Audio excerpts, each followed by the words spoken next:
20 years after the first alien invasion in 1996, Earth is at peace. Nations have put their differences aside and have founded the ESD, Earth Space Defense.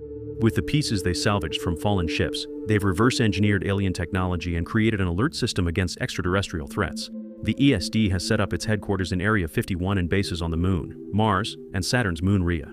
What Earthlings don't know is that there are aliens out there still looking at our planet, and former President Whitmore keeps having nightmares about it. These dreams show him the strange vision of a circular figure with a line that he can't stop drawing.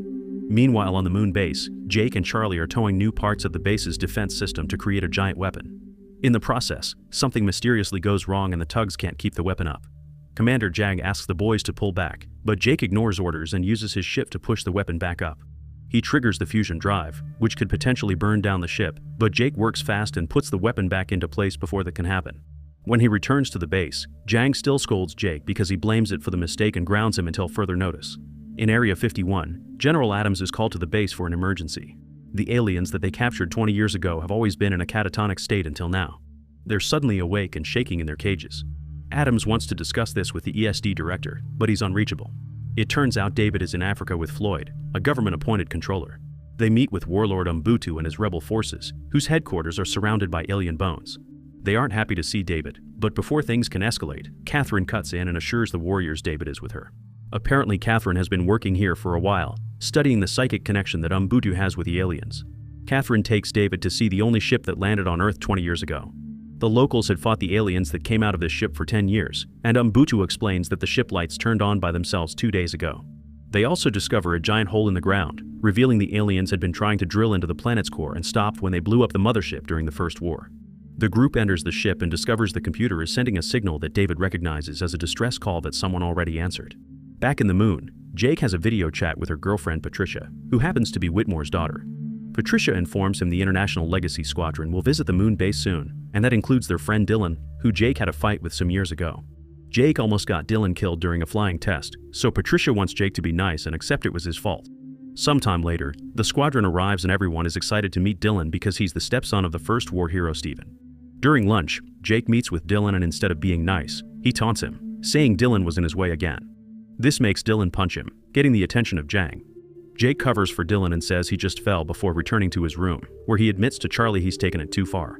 The next day in the medical bay in Area 51, Dr. Isaacs visits his husband Oken, the research director that fell in a coma during the First War. To Isaac's shock, Oken suddenly wakes up, not realizing 2 decades have passed until he sees how much Isaacs has changed. Meanwhile, Adams receives news that the base on Rhea has been completely destroyed, and now they're on red alert. In Africa, David finally gets informed of the emergency, but Catherine is still obsessed with analyzing the circle drawings that are all over the place. Umbutu takes them to his office and shows him all the drawings he made based on the visions he's been having since the ship woke up. The circle looks more like some kind of contraption, and Umbutu has managed to decipher some of the aliens' language as well. On the Moon, everyone starts panicking when they notice a whirl forming in the atmosphere. This turns out to be a wormhole, from which a spherical machine that looks like Umbutu's vision comes out. They send a transmission to President Lanford and David, who realizes this sphere is a spaceship. Lanford thinks they should attack first, but David points out this isn't the same kind of ship from the last invasion. It could come from a different alien race with different intentions. Lanford lets the ESD Council vote and attacking first wins. Jang activates the base's giant weapon and easily knocks the sphere down. David wants them to retrieve it to study it, and Lanford agrees to send a team of scientists, but David must return to DC for political reasons, which leaves David furious. Lanford makes a public announcement that they defended Earth from a second attack. Whitmore sees it on TV and gets nervous because he can tell they aren't the same aliens, so he thinks he should warn everyone. Patricia thinks he needs to calm down and trust the new president. Whitmore accepts to go to bed, but when Patricia checks on him later, she finds him gone. Meanwhile, Jake understands David's frustration and wants to help. He goes behind Jiang's back and steals a shuttle that he flies to Africa, where he picks up David, Floyd, Umbutu, and Catherine. After a bumpy ride through the old mothership's debris field, they find the sphere, and Jake and David get ready to retrieve it. On Earth, the US is throwing a celebration to commemorate the anniversary of the First War victory. Whitmore interrupts Lanford's speech to try to warn everyone, but at that moment, his head starts hurting and he collapses. In the hospital room, Oken is drawing formulas on the walls when he suddenly suffers the same pain, and Umbutu closely follows. People on the Moon are shocked to see a new alien mothership arriving and coming too close to the ground. Charlie rushes to take control of the shuttle and picks up Jake and David right before they get crushed. Adams gets the alert on Earth and cancels the celebration while Jake takes over the piloting so Charlie can pick up the sphere with the robot arms. It takes him a few tries to succeed, But when they're ready to go, they discover the mothership has its own gravity and is attracting the shuttle toward it.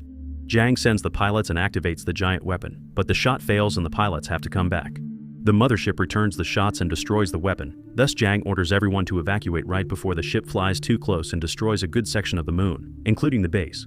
The ESD activates the orbital defense system, but the mothership destroys all the satellites before they can shoot.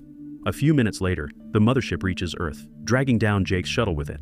The proximity begins causing the destruction of various cities, and the ship gravities pulls up people and buildings alike. David realizes it wants to land on the North Atlantic Ocean and Jake has to start pulling some crazy moves to avoid getting hit by the debris. Lanford orders the evacuation of all coastal cities, but some boats don't get the message in time. David's father Julius is sailing when he sees the ship arrive. He calls David to tell him this ship is much bigger than the last one, but the call ends when the mothership lands and Julius is hit by another boat. The elite pilots come from the moon to help with the defenses, but Dylan doesn't get there in time and has to watch his mother help a woman and a baby escape before she goes down with a hospital building. Whitmore and Patricia meet with Adams in Area 51, and Oaken escapes his room to join their meeting. The aliens in the cages have gone crazy, and Oaken thinks they're celebrating.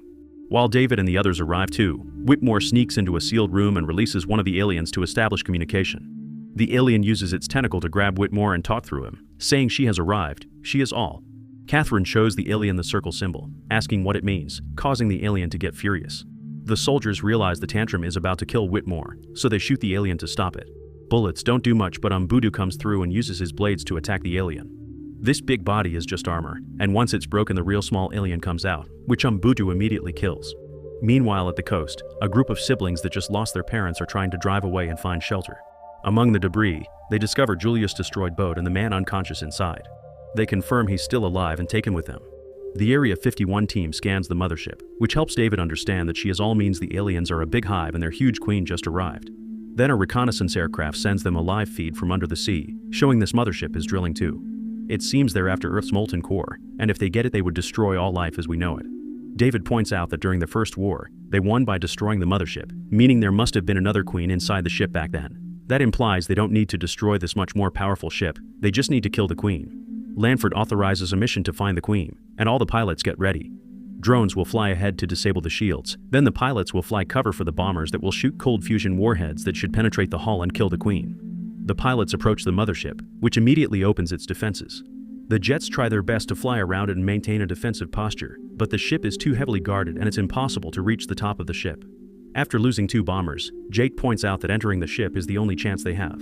Dylan agrees it's dangerous but also the only way, so Adams authorizes them to go while ordering the others to provide backup. When the jets get inside, they're shocked to see there's a whole ecosystem there. At that moment, Whitmore wakes up and tells Patricia the queen knows they're coming.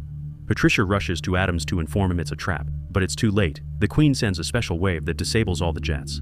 The pilots begin falling to their deaths, but they still release the bombs to try to finish the mission. Unfortunately, the explosion doesn't hit the queen because she's surrounded by an energy field.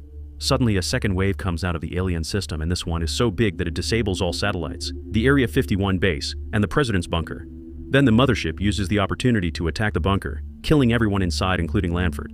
Moments later, the military leaders arrive at Area 51 and name Adams the new US president. Catherine shows Oaken's drawings to Umbutu and he manages to translate some of them. There are mentions of an intergalactic war and something about stopping an enemy before it reaches Earth. This makes Umbutu realize the sphere wants to be an ally because the aliens are also its enemy. Inside the mothership, Jake and Dylan among a few other pilots have managed to survive the fall, so now they must hide in the ecosystem not to be caught. At the base, Oaken manages to get the capsule open with a special laser and scans the sphere, but he can't detect any signals. Floyd comes closer to touch the sphere out of curiosity, and the smooth surface begins absorbing his hands. After a few seconds, the sphere activates and lets go of Floyd before it starts communicating in English, which it learned from Floyd's mind. At the same time, the Queen gets a reading on her system and decides to put on a huge piece of armor. The pilots can only watch how the top of the mothership suddenly takes off to initiate a new attack. The sphere begins explaining that it intercepted the aliens' distress call and came to try to warn humans, but the humans attack the sphere without asking questions first. The sphere species has fought the invading aliens before. They call the motherships harvester ships because they go from planet to planet harvesting the cores to be used as fuel. This sphere is the only survivor from its planet, and its system holds the key to superior technology. There's a hidden planet where it teaches refugees from other fallen worlds how to build weapons that will defeat the invaders. This is why the aliens are scared of it. Unfortunately, now that the sphere is activated, the Queen can track it. David points out that if the Queen is already coming, they could bait her like she baited them first. Oaken and David think they can hide the real sphere inside an isolation chamber and replicate its radiation signal with a decoy inside a tug filled with cold fusion bombs. Then the Queen will follow that signal into a trap. The only thing they need is some way to track the Queen, and Adams reveals he still has a radar truck from the First War.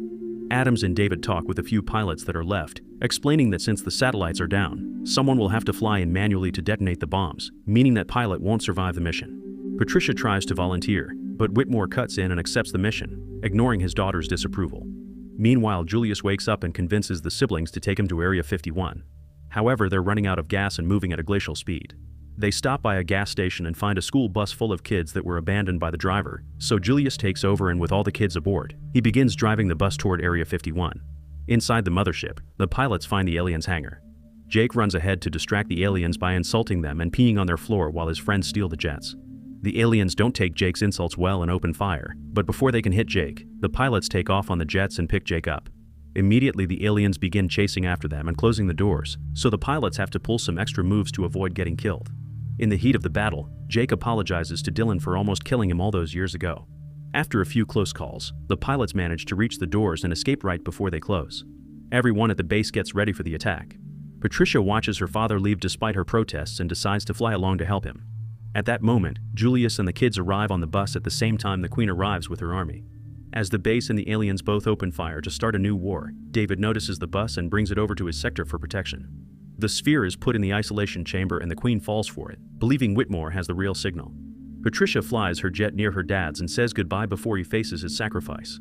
As David puts a shield around the alien army to contain the explosion, Whitmore enters the Queen's ship and detonates the bombs. For a moment, the team believes they've won, but for some reason the alien army is still attacking and the base's huge weapon is shot down.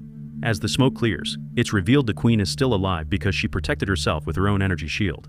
David gets on the bus with Julius and the kids so they can drive away as the Queen begins chasing them. Every soldier on the ground returns to the base to defend the sphere from the incoming aliens while the pilots attack the Queen, whose shield keeps her safe. The boat crew notices there are only 6 minutes left, and at that moment, Patricia notices that the Queen puts down her shield for a few seconds when she needs to attack. She takes advantage of this and shoots at her weak spot, destroying the shield and leaving her vulnerable. The Queen hits her jet in revenge, and Patricia escapes with a parachute right before crashing. Then the Queen tries going after her, but at that instant Dylan and the others come back and attack the Queen with her own technology. Inside the base, the aliens find the sphere, which is guarded by Oaken and Isaacs, and send a message to her Queen with a location. Dylan and his team lose control of the jets because the Queen uses her hive link to make all her technology fly around her to form a new shield. Umbutu and Floyd rush to the isolation room to fight the aliens, but in the struggle, an alien manages to hit Isaacs. While Umbutu and Floyd finish the aliens off, Oaken has to say goodbye to his husband. With only 2 minutes left, the Queen arrives at the base and begins hitting the roof to try to access the sphere. Dylan calls the jet shield a tornado and that gives Jake an idea. They activate the manual thrusters and let the tornado form a fire whirl that expels them out of the hive. As the Queen finally breaches the base and grabs the sphere, the pilots regain control of the jets and open fire on her, forcing her out of her armor. The Queen tries to walk away and almost gets the bus, but David drives back right before the Queen falls and finally dies, releasing the sphere in the process. Just like it happened during the First War, the death of the Queen instantly stops the drill and all the alien ships, which crash to the ground. Everyone around the world celebrates the victory as the mothership leaves, and Oaken confirms the sphere is fine. David is worried that Earth won't survive another attack, but Oaken reminds him that the sphere has a training program on a shelter planet, so the next step for humanity is to join the intergalactic war. Make sure to subscribe